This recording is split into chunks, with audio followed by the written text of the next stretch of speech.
नमस्कार दोस्तों, मैं शुभम आपको न्यू उत्कर्ष IAS चैनल पे एक बार पुनः स्वागत करता हूं। इकोनॉमिक्स की श्रृंखला जो मैं बना रहा था उसको आगे मैं बढ़ाऊंगा और इसमें आज हम बात करने वाले हैं मुद्रास्फीति के बारे में, जो इकोनॉमिक्स का काफ़ी इंपॉर्टेंट टॉपिक है और इसके बारे में आप लोग पढ़ते भी रहते हैं। मुद्रास्फीति जिसको हम बोलते हैं या इन्फ्लेशन के नाम से भी हम जानते हैं। तो मुद्रास्फीति आखिर ये क्या होती क्या है, कैसे बढ़ती है, इसके प्रभाव क्या हैं, कारण क्या हैं, इनसे आगे चल के इनके क्या प्रभाव में देखने को मिलते हैं और इनके संबंधित कौन कौन सी अवधारणाएं हैं, इन सभी के बारे में आज हम इसमें देखेंगे। मुद्रास्फीति के बारे में हम किन किन टॉपिक पे कौन कौन सी चर्चाएं करेंगे उनके बारे में हम आपको देखने वाले हैं। तो उसमें हम देखते हैं कि हमें देखना है, परिभाषा देखनी है। परिभाषा के बाद हम प्रभाव देखेंगे कि किन पर क्या क्या प्रभाव पड़ता है मुद्रास्फीति का, और उसके बाद हम प्रकार देखेंगे कि कौन कौन से प्रकार होते हैं मुद्रास्फीति के, और उसके बाद हम कारण देखेंगे, कारण कौन कौन से होते हैं। मुद्रास्फीति के कारणों पर हम चर्चा करेंगे और हम कुछ अवधारणाओं को देखेंगे, जैसे इन्फ्लेशन है, डिसइन्फ्लेशन है, डिफ्लेशन है, रिफ्लेशन है, इन सभी के बारे में हम देखेंगे। और अंत में हम देखेंगे कि आखिर फिलिप्स वक्र क्या होता है, इसके बारे में भी हमें देखना है। फिलिप्स वक्र जो मुद्रास्फीति के बारे में बेरोजगारी के बीच में दर्शाता है, तो हमें इसके बारे में समझना है कि आखिर फिलिप्स वक्र है क्या चीज़। तो हमें इन सभी बातों को अच्छे से पढ़ना है। तो आइए शुरू करते हैं मुद्रास्फीति। मुद्रास्फीति को हम अगर जो दूसरे मायने में कहें तो एक प्रकार से कह सकते हैं कि महंगाई है, मतलब कि एक निरंतर धीरे धीरे, मतलब या कहें कि वस्तुओं एवं सेवाओं के मूल्यों में लगातार हो रही वृद्धि को ही हम क्या कह सकते हैं, मुद्रास्फीति कह सकते हैं, मतलब महंगाई। हम लोग पढ़ते हैं या सुनते हैं कि मान लीजिए जैसे कभी मैंने मार्कर लेने गए तो मार्कर आज 10 रुपये का था, फिर कुछ दिनों बाद 20 रुपये का मिलने लगा, या कहें कि पहले मार्कर 5 रुपये का आता था, 10 रुपये का आने लगा है, या आगे चल करके 20 का आएगा, 25 का आएगा, 30 का आएगा। तो जो मतलब कि जो सामान्य मूल्यों से उनके बीच में जो वृद्धि हमें देखने को मिलती है वही क्या कहलाती है, मुद्रास्फीति कहलाती है। तो हम देखते हैं मुद्रास्फीति।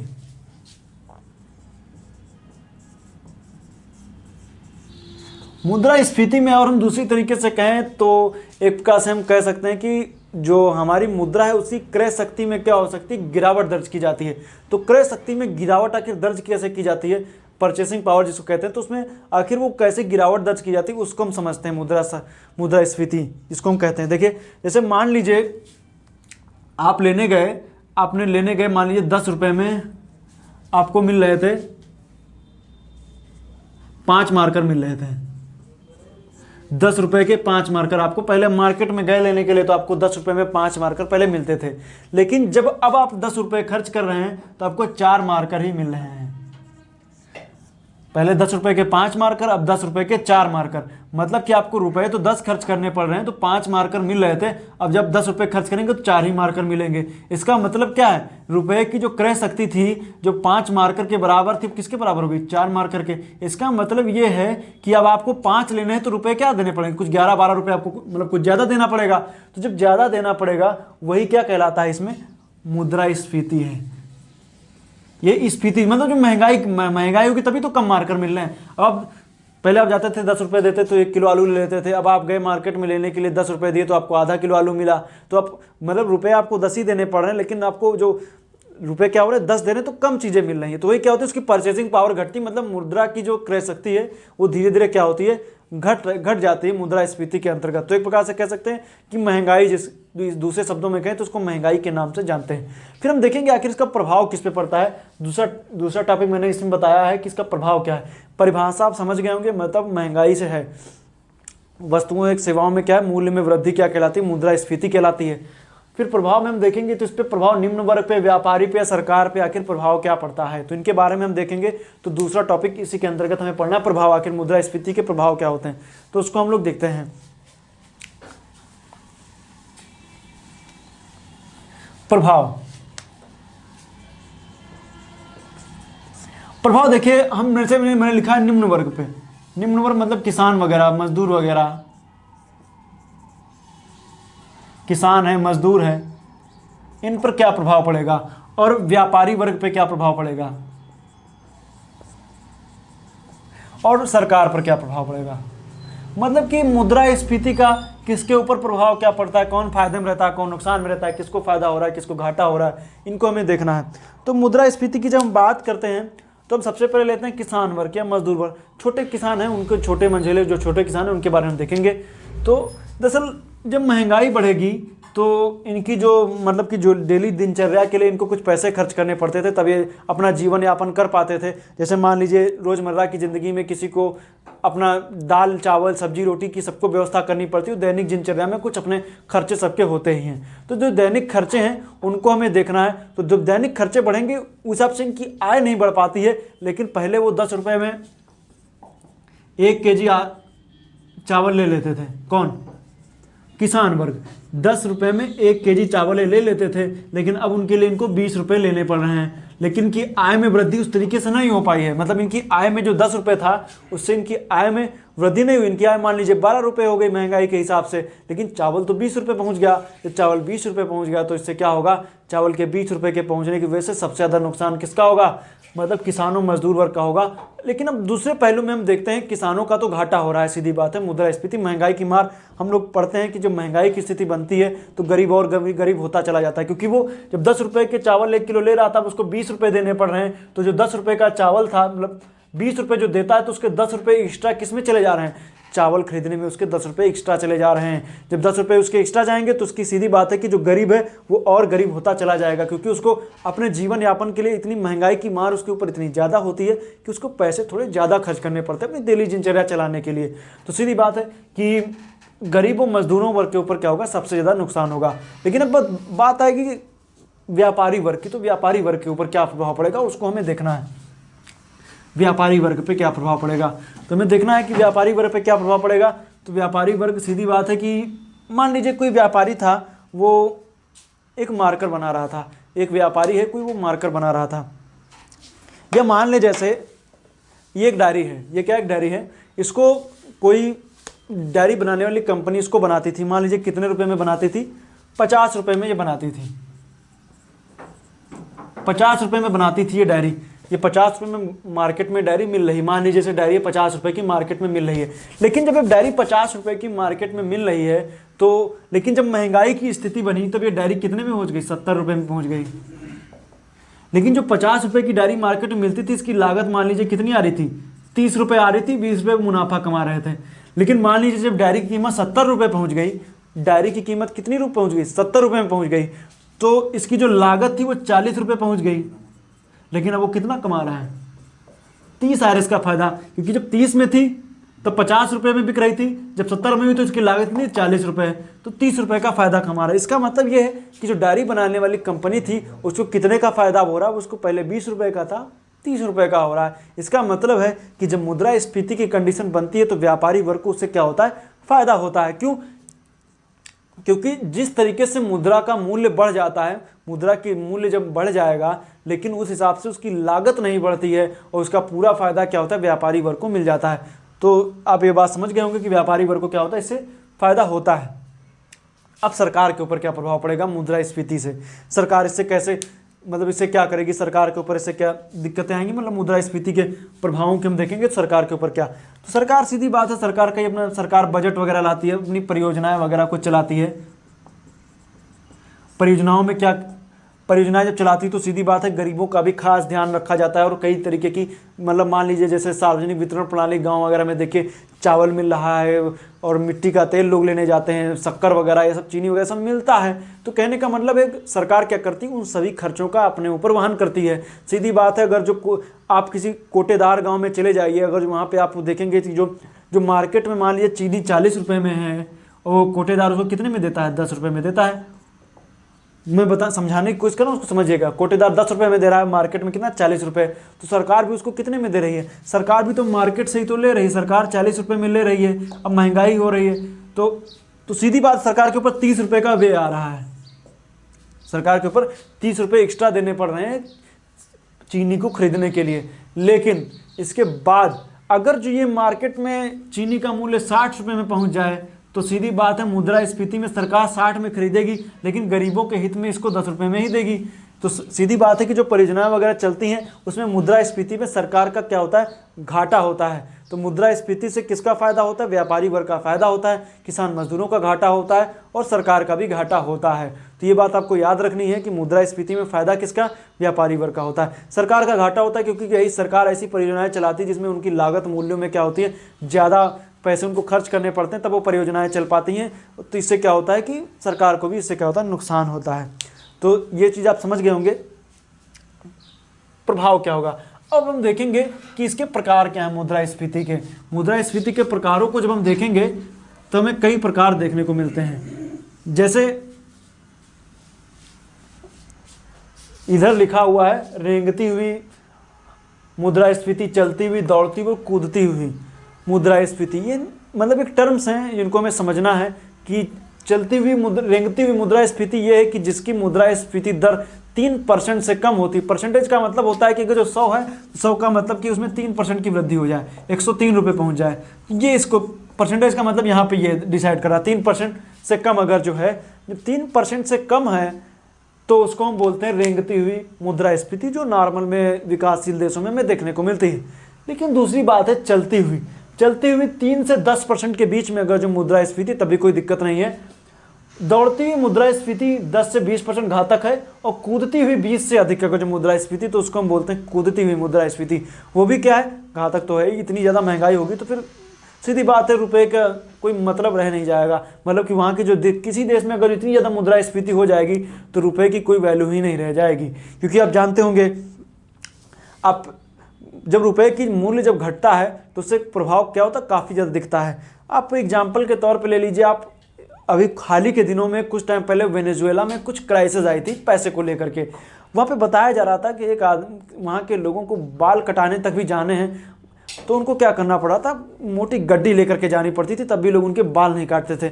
1 दर्जन केले लेने के लिए उनको कई ज़्यादा पैसे खर्च करने पड़ते थे, उनको उससे भी केले भी उनको नहीं मिल पा रहे थे। तो सीधी बात, क्योंकि वहाँ की करेंसी इतनी ज़्यादा मार्केट में आ गई थी, या कि उसकी मुद्रा की जो स्थिति थी वो इतनी ज़्यादा गिर गई थी कि उसका कोई वैल्यू ही नहीं रह गई थी। मतलब महंगाई दर बहुत ज़्यादा होगी, क्योंकि मार्केट में पैसे कस के झोंक दिए जाएँ और मार्केट कंट्रोल होगा नहीं तो सीधी बात है मुद्रा की जो मुद्रास्फीति इतनी ज़्यादा महंगाई की दर बढ़ जाएगी कि आपकी करेंसी की कोई वैल्यू ही नहीं रह जाएगी। जब करेंसी की कोई वैल्यू नहीं रहेगी तो सीधी बात है आपको करेंसी को मार्केट से हटाना पड़ेगा, और जब करेंसी को मार्केट से हटाएंगे तो आपको नई करेंसी लानी पड़ेगी। एग्जाम्पल के तौर पर आप पहले देखते थे 10 पैसे, 20 पैसे, 30 पैसे, 40 पैसे, 50 पैसे चलते थे। लेकिन अब आप जाइए, पहले आप 25 पैसे में, एक हो सकता है आप चाय भी पी लेते हो 25 पैसे में, पुराने लोग जानते होंगे 25 पैसे में एक आराम से आप चाय पी सकते थे। लेकिन अगर जो अभी आप चाय पीने जाएंगे तो आपको नॉर्मल में ठीक ठाक चाय 10 रुपए की नॉर्मल में मिलेगी। 10 रुपए की जब आप चाय पीने जाएंगे तो 25-25 पैसे कितने लेकर के जाएंगे। मान लीजिए आप 10 पैसे के सिक्के लेके जाएं तो आप इतने, आपको एक मुट्ठी में पूरे सिक्के लेकर के जाएंगे तो आप चाय पियेंगे। कैरी करना कठिन काम है। तो क्या कर दिया गया कि क्योंकि महंगाई दर बढ़ गई, महंगाई उस दर से बढ़ गई कि जो छोटी करेंसी थी उसने क्या किया, उसको मार्केट से हटा दिया गया और उसकी जगह रुपये आ गए कि 10 रुपये। कुछ दिन में हो सकता है कंडीशन ऐसी बन जाए चाहे 1000 रुपये पहुंच जाए, तो जो 10 रुपये का है उसको हटाना पड़ जाए। महंगाई की ज़माना और आएगा तो क्या होगा कि करेंसी का रेट और बढ़ जाएगा। सब महंगाई के ऊपर डिपेंड करता है। तो सीधी किसी भी देश के लिए चलती तक तो ठीक है, लेकिन जहाँ दौड़ती और कूदती की कंडीशन आएगी वो क्या होगी, वो अर्थव्यवस्था क्या होगी, किसी भी देश के लिए घातक है। अब हमें देखना है कारण क्या है, मतलब कि मुद्रास्फीति के कारण क्या है, क्यों मुद्रास्फीति आ रही है। अब हमें देखना मांग प्रेरित, लागत जन्य, संरचनात्मक, वैश्विक कारण, इनको हमें देखना है। मांग प्रेरित का मतलब यह है कि देखिए मनुष्य क्या है कि सबसे सीधी बात है कि आप किसी भी चीज़ को किसी को कुछ मना नहीं कर सकते। मान लीजिए आप, मैंने मार्कर मार्केट में मिल रहा है, मार्कर है मार्केट में 5, मार्कर लेने वाले हैं 5 और मार्केट में मार्कर हैं 5, लेने वाले हैं लोग 10। तो जब लेने वाले 10 लोग हैं, मार्केट में मार्कर हैं 5, आप किसी को मना तो कर नहीं सकते कि आप मत लीजिए। आपने डिसाइड किया हुआ है 5 रुपये कि 5 रुपये का एक मार्केट मिलेगा। सबके पास जो 10 लोग थे सबके पास 5-5 रुपये हैं, तो क्या करेंगे, सबको कैसे दे दोगे, क्योंकि मार्कर तो 5 ही हैं। तो आप क्या करेंगे, सीधी बात है मार्कर का रेट बढ़ा के 20 रुपये कर दीजिए। 20 रुपये का अब एक मार्कर मिलेगा। आप मार्कर का रेट 5 रुपये से बढ़ा के 20 रुपये कर दिया गया। तो जो 10 लोग थे उनके पास 20 रुपये, सबके पास जरूरी नहीं 20 रुपये, जिसके पास ज़्यादा होंगे वो क्या करेगा, ले लेगा। तो सीधी बात है कि जब जिनके पास 20 रुपये होंगे वही ले पाएगा। तो सीधी बात 10 लोगों के पास, सबके पास तो 20 रुपये होंगे, जो होगा वो ले लेगा। तो इससे क्या होगी, महंगाई का रेट क्या होता है कि मांग के ऊपर डिपेंड कर जाता है कि कितनी उसकी मांग आ रही है, उसके ऊपर डिपेंड करेगा महंगाई के ऊपर। तो महंगाई को मांग प्रेरित क्या बोलते हैं, उसको डिमांड पुल बोलते हैं। तो सीधी बात है, मांग प्रेरित आपको समझ में आ गया होगा, मतलब कि जिस हिसाब से मांग है, मांग ज़्यादा हो जाए और उसकी मतलब कि जो उसकी जो आपूर्ति उतनी ना की जा सके तो उसकी क्या होगी, जो उसकी वृद्धि हो जाएगी उसको हम क्या बोलेंगे, मांग प्रेरित मुद्रास्फीति। फिर लागत जन्य, मैंने मार्कर बना रहा था, पहले मिल रहा था 10 रुपये का, इसकी 10 रुपये का मार्कर मिल रहा था, मार्कर रेट कितना 10 रुपये, लागत में 10 रुपये में मार्कर मार्केट में मिल रहा था, लेकिन इसकी लागत जो थी वो कितनी थी, 8 रुपये थी। मार्कर की लागत थी 8 रुपये, लेकिन तब मार्केट में मिल रहा था 10 रुपये, 2 रुपये मुनाफा कमा रहे थे। लेकिन इसकी लागत ही जब 10 रुपये आ जाए तो क्या होगा, 10 रुपये जब लागत आ जाएगी तो क्या करेगा मार्केट की, सीधी बात है बढ़ा देगा, क्योंकि जब कच्चा माल ही उसको महंगा मिलेगा तो सीधी बात है वो महंगा तो कर ही देगा, सीधी बात महंगा तो हो ही जाएगा। आप देखते होंगे कि आप कभी आपके आसपास लोगों में देखे होंगे कि आप कभी कोई सामान लेने जाइए, कभी आप सामान लेने जाइए, मान लीजिए आप लेने चले गए हैं, टमाटर लेने चले गए हैं, टमाटर वाले ने आपसे बताया 25 रुपये, उसने क्या बताया 25 रुपये का 1 केजी टमाटर है। आप लेने चले गए टमाटर, आप सस्ता कराने एक बार कोशिश तो जरूर करेंगे कि कुछ सस्ता दे दीजिए, आपने कहा कि नहीं 20 रुपये में दीजिए, तो एक आपसे बात कहता है कि हमारी लागत ही 23 रुपये है, तुम आपको 20 रुपये में कैसे दे देंगे। तो कहने का मतलब है कि हमने खुद खरीद के मैं 20 रुपये में लेके आया हूँ, तो आपको 23 रुपये मैं खुद ही खरीद के लेके आया हूँ, तो आपको 20 में मैं कैसे दे दूंगा, वो तो लागत ही मेरी 23 रुपये है, क्योंकि उसकी लागत में क्या हो गई है, वृद्धि हो गई है। तो मार्केट में भी वो क्या मिलेगा, महंगा मिलेगा। बिल्कुल, मैं आप टमाटर के उदाहरण से भी समझ सकते हैं और मार्केट के उदाहरण से भी समझ सकते हैं। तो ये लागत में वृद्धि आई कैसे, कि आखिर टमाटर 25 रुपये पहुंचा कैसे, कि टमाटर का रेट जो उसकी लागत 23 रुपये आ रही, मार्केट में 25 में मिला, तो आखिर पहुंचा कैसे। तो उसके पीछे कुछ कारण हो सकते हैं। मान लीजिए सरकार ने क्या किया, कुछ कई कंडीशन में देखिए, मान लीजिए सरकार ने क्या किया कि यूरिया वगैरह जो थी खाद की वो रेट बढ़ा दिए, तो किसान की लागत बढ़ गई, उसने महंगा बेचना शुरू किया। सूखे की स्थिति बन गई, सूखे की स्थिति मतलब फसल अच्छी नहीं हो पाई, तो सूखे की स्थिति जब फसल अच्छी नहीं हो पाएगी तो क्या होगा, महंगाई तो हो ही जाएगी। फिर दूसरी चीज़ मान लीजिए, जब टमाटर, मान लीजिए टमाटर खूब बारिश हो गई, टमाटर पूरा सड़ गया। जब टमाटर सड़ गया तो जब टमाटर सड़ जाएगा तो सीधी बात है कि जो फूड प्रोसेसिंग प्लांट, जैसे मान लीजिए कोई टमाटर का केचप बना रहा है, वो क्या करेगा, जो टमाटर का केचप बनाने वाली कंपनी को टमाटर महंगा मिलेगा तो केचप महंगा बेचेगी। तो यही सब क्या होते हैं कि जब मतलब कि जब लागत में, मूल्य में वृद्धि हो जाए तो उसको क्या बोलेंगे, लागत जन्य मुद्रास्फीति, जो लागत में वृद्धि की वजह से हो जाए। फिर संरचनात्मक, स्ट्रक्चरल जिसको बोलते हैं, ये आखिर कैसे होती है। कुछ लोग होते हैं जो मार्केट से चीज़ों को खींच लेते हैं। मान लीजिए जैसे कुछ टाइम पहले आप देखे होंगे, करीब 2 साल पहले एक हवा उड़ गई कि नमक का रेट बहुत हाई पहुंच गया, कि नमक का रेट एकदम से क्या हो गया, 200 रुपये किलो पहुंच जा रहा है। सब लोग क्या किए, फटाफट नमक खरीदना शुरू कर दिए। तो लोग नमक जब खरीदना शुरू कर दिए तो मार्केट से नमक गायब हो गया, और जब मार्केट से नमक गायब हो गया तो उसकी रेट क्या हो गए, 200 रुपये, 300 रुपये। जो जिसके पास 10 पैकेट है दुकान वालों के पास, वो 200 रुपये में, 300 रुपये में बेचना शुरू कर देता है। तो ये कंडीशन ऐसी बन जाती है कि लोग क्या करते हैं कि हाँ, हमने देखा कि मार्केट में ये चीज़ सस्ती, उसको मार्केट से हम खींच ले, मतलब कि जमाखोरी की स्थिति बन जाती है। तो उससे क्या किया जाता है, मार्केट से जब चीज़ों को खींच लिया जाता है तो वस्तु की कीमत क्या होती है, बढ़ जाती है। और जैसे ही कीमत बढ़ जाती है तो एक संरचना के तौर पर हम देखते हैं कि पूरा एक जाल बन जाता है कि जो सब कुछ महंगा कर देता है। और जब चीज़ें महंगी हो जाती हैं तो लोग क्या करते हैं, उसको मार्केट में बेच देते हैं, अपने महंगे रेट अच्छे मिल जाते हैं उनको। जैसे कहते हैं ना कि सोना सस्ता चल रहा है 30,000 में, 25,000 में, चलो खरीद के रख लेते हैं। तो सोने क्या करेंगे, 25,000 में हुआ तो सभी लोग खरीदना शुरू कर दिए। सब लोग खरीद के क्या कर लिए, सोने को खरीद के रख लिए अपने पास। तो सोने को सब लोग खरीद के रख लिए तो मार्केट से सोना क्या हुआ, मार्केट से सोना क्या हुआ, गायब हो गया। मार्केट से सोना गायब हो जाएगा तो सीधी बात है कि जब मार्केट से चीज़ ही गायब तो रेट उसके क्या होंगे, हाई होंगे। तो जो 25,000 का जो लोग खरीद के रख लिए थे और उसको 30,000 में खुद ही बेचना शुरू कर देंगे। तो उससे क्या होगा कि एक स्ट्रक्चरल बन जाती है, मुद्रास्फीति की कंडीशन बन जाती है। उसको हम क्या बोलते हैं, स्ट्रक्चरल। फिर वैश्विक कारण, वैश्विक का मतलब ग्लोबल स्तर पर।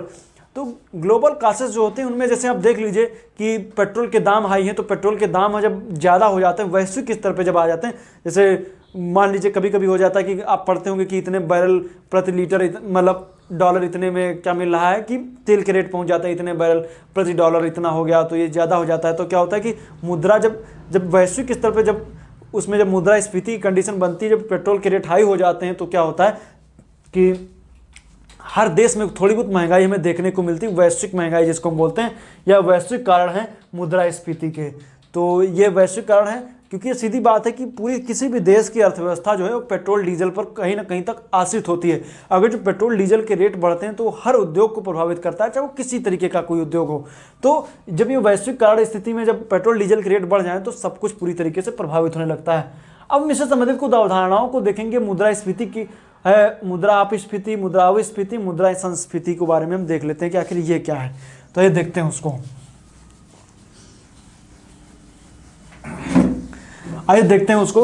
सबसे पहले हम देखेंगे मुद्रास्फीति। एक सामान्य रेट होते हैं। एग्जाम्पल के तौर पे मैं इस डायरी को लेता हूं, जैसे मैंने अभी बताया है, इस डायरी को मैं लेता हूं। इस डायरी का मार्केट प्राइस है कितना, 20 रुपये है या 50 रुपये। मैंने बताया कि डायरी मार्केट में कितने मिल रही थी, 50 रुपये में मिल रही थी। लेकिन जब डायरी का रेट बढ़ा तो फिर डायरी के रेट कितने पहुंच गए, 70 रुपये पहुंच गए। जब डायरी का रेट 70 रुपये पहुंच गया तो ये स्थिति क्या कहलाई, मुद्रास्फीति। लेकिन इस मुद्रास्फीति को कंट्रोल करने के लिए सरकार कुछ नियम कानून लेकर के आती है जिससे मुद्रास्फीति को कंट्रोल किया जाता है। तो जब मुद्रास्फीति की कंडीशन ऐसी बनी, आप लेने गए 70 रुपये की, कुछ दिन बाद फिर आप जाते हैं मार्केट में लेने के लिए तो आपको पता चला कि ये तो 65 रुपये की ही मिल रही है। कुछ थोड़ा बहुत कंट्रोल हुआ, ये क्या होगी, 65 रुपये की डायरी आपको मिल रही थी, जिसका सामान्य प्राइस 50 रुपये है। लेकिन जब मुद्रास्फीति कंडीशन हुई 70 रुपये में, लेकिन कुछ दिन बाद आप गए तो 65 रुपये। मतलब मुद्रास्फीति को कुछ थोड़ा सा कंट्रोल किया गया। तो मुद्रास्फीति को कंट्रोल किया गया तो इस स्थिति को हम बोलते हैं डिसइन्फ्लेशन, मतलब मुद्रा अपस्फीति। यह क्या कहलाए, मुद्रा अपस्फीति।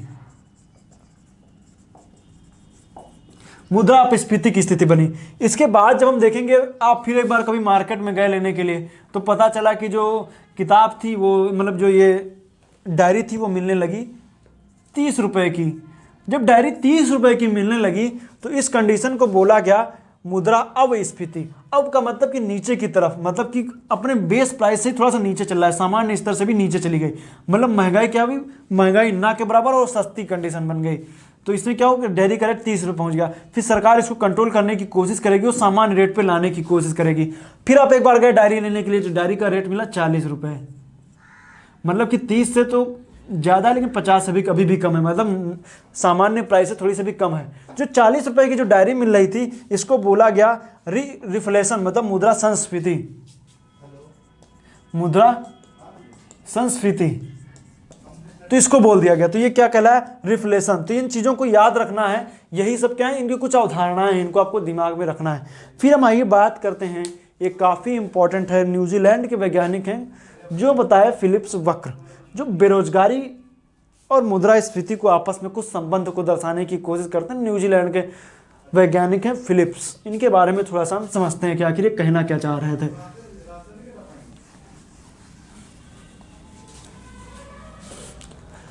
जैसे मान लीजिए एक वक्र, सीधी बात है, अगर जो मैं इस तरफ बेरोजगारी को दर्शा दूं, बेरोजगारी 1 2 3 4, इस तरह मैं मुद्रास्फीति को दर्शा दूं 1 2 3 4, 1 2 3 4 बेरोजगारी, इधर ये मुद्रास्फीति को दर्शा रहा है, मुद्रास्फीति। इस तरह बेरोजगारी को दर्शा रहा है। मतलब कि बेरोजगारी जो है, कि इनका कहना ये था, जो ये वक्र बताए थे फिलिप वक्र जो है, इन्होंने बताया क्या था, इन्होंने बताया कि अगर जो बेरोजगारी कम होगी तो मुद्रास्फीति भी क्या होगी, ज़्यादा होगी। बेरोजगारी कम तो मुद्रास्फीति ज़्यादा, बेरोजगारी ज़्यादा तो मुद्रास्फीति कम। यही क्या कहलाया, फिलिप वक्र कहलाता है। कैसे ये आखिर काम करता है फिलिप वक्र, इसके बारे में समझना है। तो फिलिप वक्र इन्होंने कैसे बताया, अभी कुछ टाइम पहले सरकार ने कहा कि सबके अकाउंट में 15-15 लाख रुपए आ जाएंगे, ऐसी बात पिछली सरकार में कही गई। तो जब सबके अकाउंट में 15-15 लाख रुपए अगर सबके अकाउंट में आ जाएं तो कंडीशन क्या बनेगी, जब सबके पास 15-15 लाख, तो बेरोजगार कौन, 15-15 लाख सबके पास, या सरकार सबको रोजगार दे दे तो क्या होगा। अगर जो सबके पास रोजगार हो जाए तो सबके पास रोजगार होगा, सबके पास क्या होगा, पैसा होगा। जब सबके पास पैसा, सबके पास क्या है, सीधी बात है कि सबके पास पैसा है तो उनके पास परचेसिंग पावर भी अच्छी होगी। पैसा है तो मार्केट से चीज़ें खरीदने में उनके पास संकोच थोड़े ना रहेगा। अगर जो 1000 रुपये तो शर्ट भी आएगी, पैंट भी आएगी। तो सीधी बात है कि जब उनके पास 1000 रुपये है तो 1000 रुपये तो मार्केट से वो चीज़ों को लेंगे ज़रूर। तो मार्केट से जब वो चीज़ों को लेंगे तो एक तो बेरोजगारी, मैंने बताया कि रोजगार सब हो गए, बेरोजगारी खत्म हो गई मान लीजिए। तो सबके पास पैसा है तो सब लोग मार्केट से पैसों को इन्वेस्ट तो करेंगे ही, सबके जेब में तो रखे नहीं रहेंगे भाई, जिसके पास भी 1000 रुपये तो शर्ट तो लाएगा ही। तो सीधी बात है कि वो शर्ट लेने के लिए मार्केट में गए, जब शर्ट लेने के लिए वो मार्केट में जाते हैं तो सब लोग जब शर्ट लेने लगेंगे तो शर्ट का रेट क्या होगा, हाई हो जाएगा, मतलब मुद्रास्फीति की दर क्या होगी, बढ़ जाएगी। तो जब मुद्रास्फीति की दर बढ़ जाएगी तो सीधी बात है बेरोजगारी दर घट जाएगी। यही कहलाता है फिलिप वक्र। तो मैं उम्मीद करता हूँ ये टॉपिक आपको समझ में आ गया होगा। अगर जो अच्छा लगा है तो इसको लाइक और शेयर जरूर कीजिएगा, और मैं अगले नेक्स्ट वीडियो में मिलूंगा काफ़ी एक अच्छे इंपॉर्टेंट टॉपिक को लेकर के। तो फिलहाल आज के लिए इस वीडियो में इतना है। मैं उम्मीद करता हूँ मुद्रास्फीति आपको समझ में आई गई होगी। तो हमें दीजिए इजाज़त। वीडियो देखने के लिए आपका बहुत बहुत धन्यवाद।